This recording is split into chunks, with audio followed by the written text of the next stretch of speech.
In this video, papakita ko sa inyo ang details nitong Mumu Select Medium Hobo Bag. Dark cyan yung kinuha kong color. Plastic lang yung packaging niya pero may kasama naman siyang dust bag.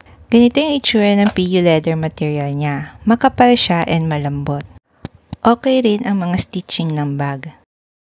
Ito naman yung strap or handle ng bag. Okay din yung mga pagkakatahi dito sa may bandang zipper. May branding yung zipper at smooth din siyang buksan at isara. Meron siyang isang inner zipper pocket.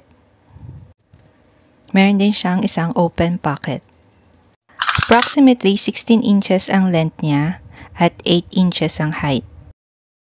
Kasya dito ang 10 inches na tablet, A5 planner, automatic umbrella, long wallet, and may space pa for small items.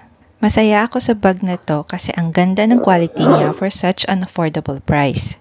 And since affordable siya, hindi nakakatakot mag-try ng mga kakaibang kulay na hindi ko normal na binibili. So this time ang binili ko ay dark cyan na parang green and excited akong gamitin siya sa mga susunod ko mga OOTDs. Take this as a sign na bumili na rin para sa sarili mo. Dahil sulit na sulit tong bag na to. Sana makatulong itong video na to and follow me for more. Thank you!